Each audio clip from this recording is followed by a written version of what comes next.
Chronicles. I think this is going to be episode 12 for 2022. And so where are we? Where are we since last week? So last week was spring break, but I think when I was filming, I was in the grading tunnel and I was talking about how, or I had either that or I had just finished, or I don't know exactly where I was with it all, but maybe I just finished them and I was getting ready for my actual holiday, so to speak, which was fine, and I did get quite a bit of reading done, but I am entering into this time of the year that I remember from pre-COVID, which is when I just kind of sense exhaustion kind of taking over a little bit, and it has to do with how my own issues with fatigue, mild chronic fatigue. I don't have it very, if I had it very much, I couldn't do what I do. But I do notice that even this week, in a way, it didn't really give me enough time to completely come to rest. And I won't have that time. That's a little bit not frustrating, but it's something I have to manage, is the fact that almost straight away after the semester is over, I fly to Germany, which is all, it's so funny because it's like, I'm so looking forward to it. And despite all the upheaval and, well, COVID seems to be okay and under control, so I'm not too worried about that. I mean, I'm probably going to get my 4th booster, whatever. But it is the opposite of peaceful, it's very, flying, and I love flying, and it's a kind of, I'm one of these strange people. I love airports and I love flying. I mean, I really kind of enjoy flying, as opposed to, I can't drive, but I love being flown to places. And but it's still sort of travel. You have to kind of, how it is, if things go wrong, and you just have to kind of give yourself over to the fact that you're not in control of situations, but you still want to get to where your destination. And so it's an interesting, in between type of existence when you travel. And when I'm there too, because I'll be working and also kind of having a good time in Germany. Anyway, but that's going to happen right after the semester's over. So I'm tired, but I'm soldiering on, and let me tell you about what I've been reading. Still making my way through my fantasy novel, of which I won't say much this week, but just to sort of say that it's going well. I'm in the 400s already, so I think it's actually going quicker than the other one went. I hear scritching at my door because I've closed the door, and the minute you actually close the door, the cats notice and then they want to get in. Maybe I'll let them in. I'll be right back. Yeah, cats are funny. They're like that. Like the minute you do that, they're like very interested in the door. Don't leave a door closed, or that'll get the cats to come and want to open it. So Lily is now in the room. She's joined us, but I won't show her to you. Let's see what else. I'm making my way. I did get even a little bit ahead with Angel in the Forest, which I'm almost at the end of, but now it's stymied again because of work today. So today I'm 5 pages behind where I need to be by tomorrow, but that's okay. Maybe I can even get it done tonight. We'll see, or tomorrow morning. But I really only have a couple of, days of reading left, and it's just been really interesting. But it's still kind of like the disintegration of New Harmony with Owen is still kind of sad, and but it's still all very good, and I'll wrap up my thoughts more coherently when I'm done. So that should be by the end of this week, so before next time. Of course, now she sort of wants to get out again. Whatever. Lily, stop being such a cat. Stop being such a cat, will you? Huh? Are you being a cat? Are you being Lily? Yes, she's being Lily. Yeah. Futile attempts to get her to eat less too. It's so hard when they've been so spoiled. Anyway, this book is good. I really like it. So the Hertha Müller, Reisende auf einem Bein, is the literal translation will be traveler on one leg, but the English translation is traveling on one leg. And apparently it was translated and published by Northwestern Press, so where I got my PhD. They published the English translation. I'm looking at the Goodreads page, which I'll post below. Now, so it kind of falls into the genre, it's not really a genre, but of lone woman in a big city, you know, making her way. And that's one aspect of this genre. And in her case, of course, she's been allowed to leave the totalitarian, authoritarian regime of Ceausescu, with which she'd been having negative interactions, harassment style interactions for years, but it's also her home. So Hertha Müller is from this area called the Banat, B-A-N-A-T, and it's sort of a multilingual place, and also it kind of, the landscape is in the vicinity of more than one country, as I recall. And her village, Nitschkidorf, was full of people who'd emigrated there from Swabia, probably Schwaben. So she grew up in a German-speaking household within an area that was part of Romania. And so one thing I'm really drawn to with Hertha Müller is her German language, which is sort of, she has a unique idiom, and it's not exactly, it doesn't sound foreign at all. She has it's her mother tongue, but it is kind of influenced by the fact that she grew up in a little bit in isolation, perhaps. And also she grew up in a similar area to the famous German poet who wrote the famous poem about the Holocaust, Todesfuge, so Paul Celan. He grew up in the same area, Death Fugue. So they have this very interesting and beautiful relationship to the German language, and her idiom is pretty unique. And I can tell this is an early work because some of her, so one thing I'm trying to just see if I can describe what she does with she'll sort of play with thoughts in an almost meditative or experimental way. Like she'll talk about a picture and then jump to another thought quickly. It's almost a little bit like Bordigan, so this sort of surrealist hopping around your thoughts type prose, not quite as crazy as Bordigan, but it bears some similarities to experimental and also modernist types of writing.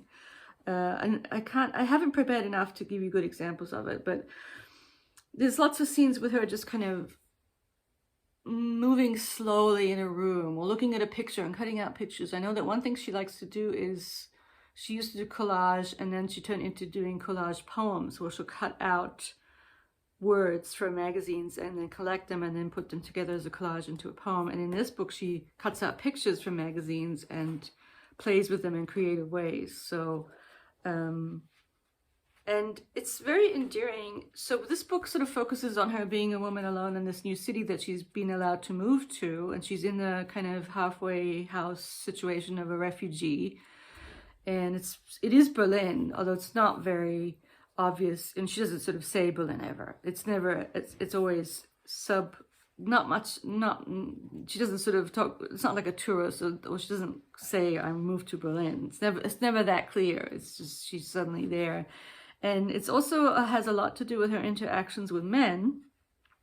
And a lot of the interactions are sort of have an erotic component to them, and quite a few also have a somewhat threatening, or they have like these interactions that she has that could become threatening but then don't, or she doesn't let them, or it doesn't go in that direction even though it could. Like it opens with this scene where this man, she's walking along the beach of her former home, and this man sees her and is masturbating basically. And he whispers to her, I'm not going to do anything to you. I just want to watch you or look at you while he's doing that at the beach. And so, kind of, it could be creepy or she could be freaked out. But our protagonist is kind of into it. So she goes back the next day and kind of looks for him. And I think that's very interesting that she doesn't that she's interested in exploring her own kind of, erotic feelings, or it's about longing and desire and all those things. So I'm all for that with fiction, that you doesn't sort of fall into the traditional ways in which, of course it is threatening, and so it's sort of like this also this kind of ambivalence towards what men can represent for women a lot of times. And you kind of get the sense that it is connected to her moving away from this authoritarian place, because a lot of the men that she interacted with in the former place were Secret Service, apparatchiks who were harassing her, not physically necessarily, but they accused her of being, a loose woman, so to speak. And it's funny how she has interactions a little bit with the West German apparatchiks, for lack of a better term. So the West German equivalent of the intelligence, the CIA, and they don't come off that much better than the other ones, which I kind of also sort of think is refreshing, that it's or at least it's very sort of her personal take on things. They're not automatically better because they're on the other side. It's because on the other hand, they are of a similar type of make. From her point of view, and also it sort of perhaps there's almost, I don't want to say naive, well, maybe because this is an early work, and a naivete vis-a-vis these people. It's really quite interesting. And even though I don't think the prose is as refined as some of her later works, the other one that I know intimately is Atemschaukel, which I think it has a different title in English, the one about the young man who's in the Stalin camps. That's a later work, and you can definitely see the similarities, but also how that she has evolved. And I do want to read the ones in between from this one. There's a couple earlier than this, but not that many. There is one that's sort of more clearly autobiographical of her growing up in the Banat village, which, it was very conservative and not pleasant always. There's a sort of a nostalgia there, apparently. I have read bits of it. Anyway, so she's a very, very interesting writer, and I do highly recommend her if you're interested in the genre of woman versus city. One last thing about that is her growing up in a non-city, in a village, that speaks a different language from what's around it, and then she moves to the big city of that language. But so the dichotomy of village versus city. So that's enough about that.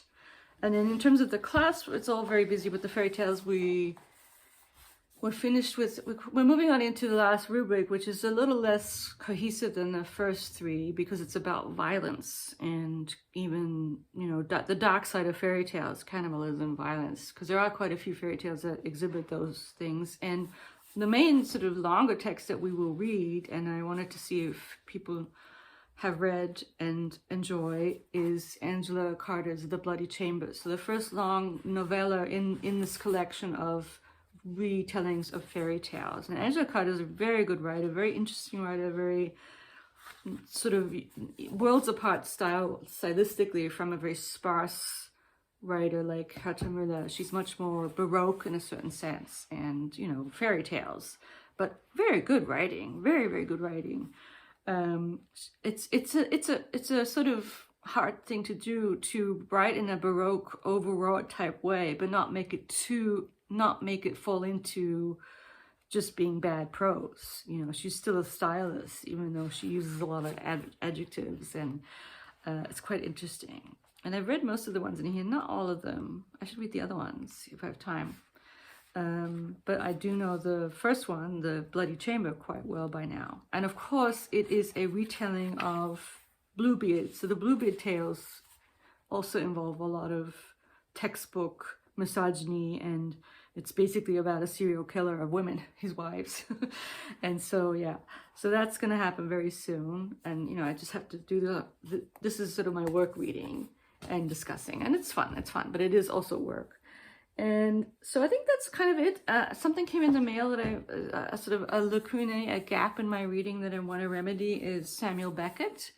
And after talking with some people, I've decided to go for the novels, because I'm not a big fan. No, I wouldn't say I'm not a fan, but I don't read a lot of plays. I could get back into it. Maybe I will try.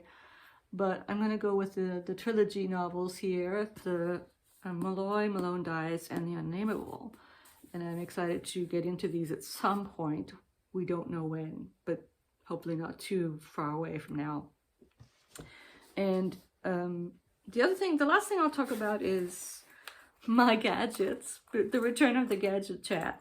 So I think I'll just let you know. Oh, that's right, John Paul. John Paul has stymied a little bit for time reasons, and also because I'm still kind of dealing with the gadgets, and I'm not sure if I can really read him on here. He's the kind of writer, his long sentences and this sort of 18th century idiom. I kind of want it to be a text that I can hold on to and underline and highlight. So, and I did find a much shorter text of his on my bookshelves at school. So I might go switch to that one. But what I wanted to do with my gadgets, so this is the little mini fire that I have, this is my Kindle, and this is my iPad, which is still in the running. I think I'm going to try, the minute I have a little bit more time, is do a, as we would say in German, Probelesen. So I'm going to try and read short texts on each of the devices and see which one is the most appealing to me, because all three of them could go with me to Germany, but not more than one of them should go with me. And then the other thing that I don't have time to go and get right now, oh, here comes another cat. That's what happens when you have 4 of them. I think this is Laverne. Now this is very unusual that she visits me. She's the one that doesn't visit much my room. Anyway, what was I saying?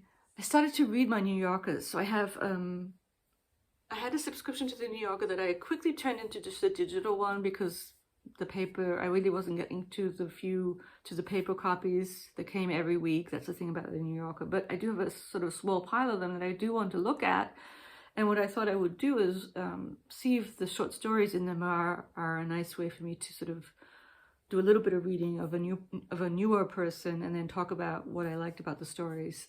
And the first one is by Madeline Thien, and I think I've come across her in another sort of, I don't exactly know where, and I haven't done my research as to what she wrote, but there's a book about that sounded interesting. Anyway, and I haven't gotten far with the story either for time reasons, but I think I will try and read those. And I think that's all I have to talk about. Yeah, it is also the idea of reading the New Yorker is connected to another writer that I'm interested in reading, but I'm going to save that for next week, because this is kind of going all over the place, because that's where I am right now. I'm going all over the place, but I'm going to save it for next week, because I have talked enough for this week. Let me know your thoughts. Let me know what you're reading. Thank you for all your comments. I'll try and get back and perhaps comment a little bit more on the other comments from last week, but I do enjoy hearing from you all. I have this nagging sense I've forgotten something. Miss Macintosh is still there on my shelf, but that's about it. I have not had time to look at it, and I think that's it for this week. So yeah, let me know if you are a fan of Angela Carter or Herta Müller, and yeah, I will talk to you next week, if not before. Bye bye.